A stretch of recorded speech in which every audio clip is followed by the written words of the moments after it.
chef de l'État, le général Mamadi Doumbouya, je me fais le devoir de remercier les responsables des formations politiques guinéennes pour leur déplacement. Déplacer de Conakry à Kenya en pleine saison pluvieuse est un acte républicain qui mérite d'être reconnu et salué à sa juste valeur.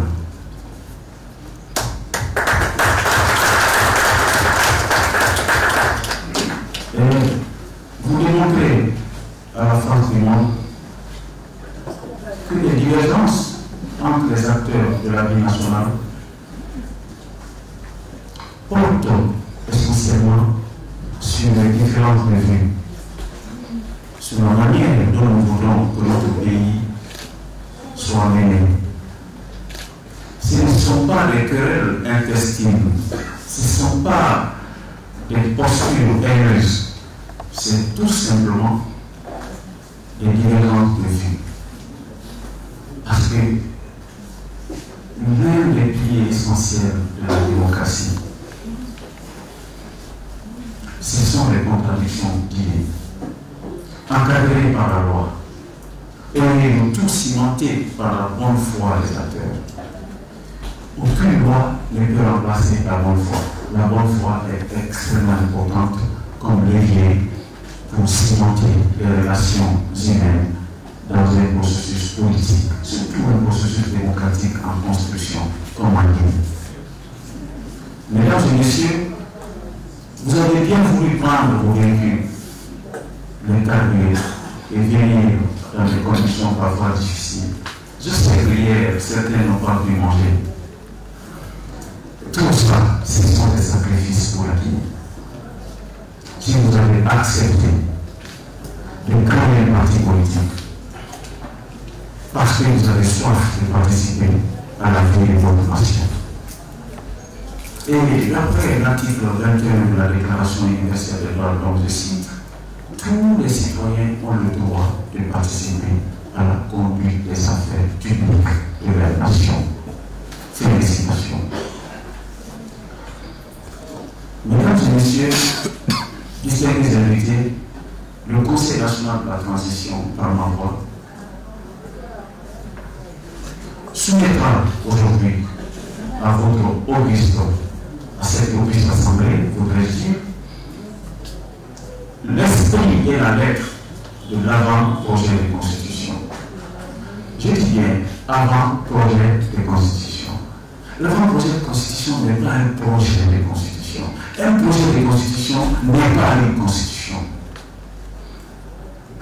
Entre l'ensemble de ces étapes, avant, c'est le peuple. Pendant, c'est le peuple. Après, c'est le peuple. Le texte est pensé pour le peuple. Pour organiser une relation entre le peuple et ses dirigeants. Abraham Lincoln, la démocratie, c'est le gouvernement du peuple, par le peuple et pour le peuple. Il n'a même pas dit le gouvernement des hommes, par les hommes et pour les hommes. Il a dit le peuple. Le peuple, c'est un ensemble de composantes sociaux, politiques, culturelles et identitaires qui caractérisent au mieux un pays. Le peuple souverain de Guinée décidera de la sanction à donner à ce projet pour qu'il finisse, il devient une constitution opposable et qui s'impose à toutes et à tous. Mais avant d'arriver à cela, nous avons estimé, nous ne sommes que 81 conseils nationaux. Pour une population de 14 millions d'habitants, l'humilité et la modestie obligent qu'on soumette notre travail à l'appréciation des acteurs que nous estimons être les acteurs majeurs de la vie politique, de la vie socio-politique. Et nous qui sommes dans cette salle, nous sommes 200 pour 14 millions d'habitants. Nous devons être modestes et humbles de savoir que nous n'avons pas le monopole de la connaissance. Nous qui avons proposé ce texte, nous n'avons pas le monopole de la connaissance. Vous qui devez vous prononcer là-dessus, vous n'avez pas le monopole de la connaissance. Seul Dieu a le monopole de la connaissance. Et la sanction finale, c'est le peuple de Guinée. C'est pourquoi si on vous dit qu'on est venu vous donner des sources qui sont toutes faites, nous sommes des mortels et des humains. Nous voulons vous soumettre un travail que nous avons pensé, répondre aux aspirations du peuple que nous avons consulté avant, pendant et que nous continuons à consulter jusqu'au jour du référendum. Après le référendum, si le oui l'emporte, le projet de constitution devient une constitution après publication par le président de la République, et ce texte sera expliqué dans toutes les langues nationales du pays pour que ça soit opposable à tous les citoyens guinéens, y compris ceux qui ont voté non.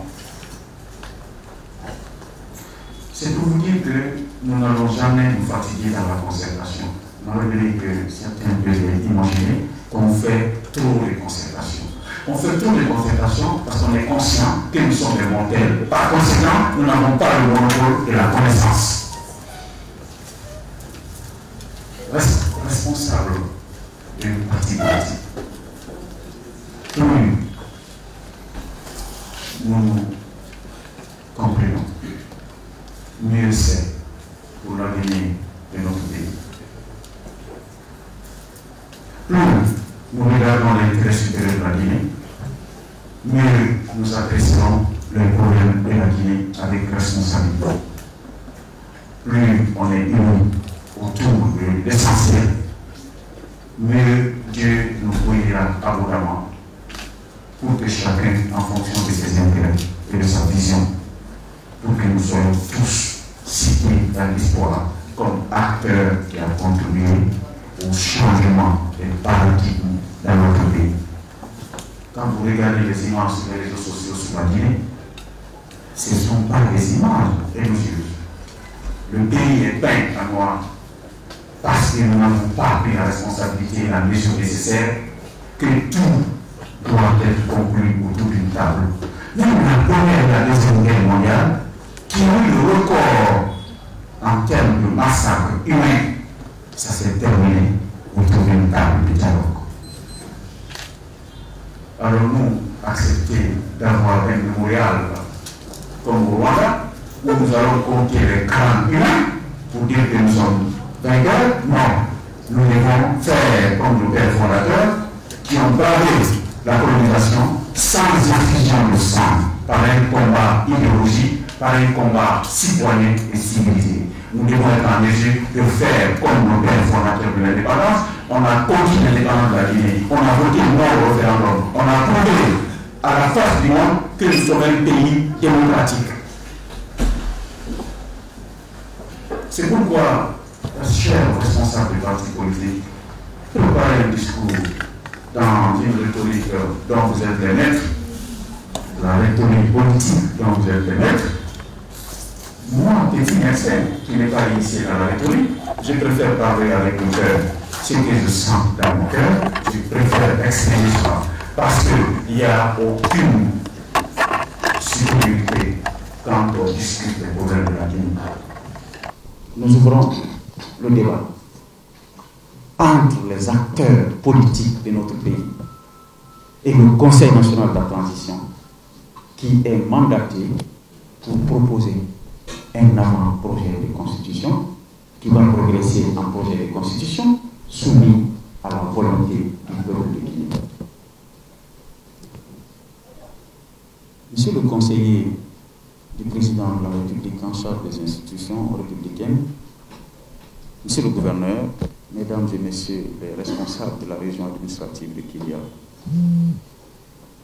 si nous sommes là aujourd'hui, il faut avoir le courage de reconnaître, parce que le président de la République de Guinée a laissé le CNT faire son travail dans une indépendance totale, sans injonction, sans interférence aucune. C'est une première dans le processus constitutionnel que l'organe central du pays soit cité à la fin des concertations. Quand vous regardez le programme, on termine par le CNRD, parce que le peuple de Guinée, à travers ces différentes composantes, ont eu l'opportunité de regarder le texte, de poser leurs préoccupations et d'enrichir le texte, afin de soumettre ce texte-là.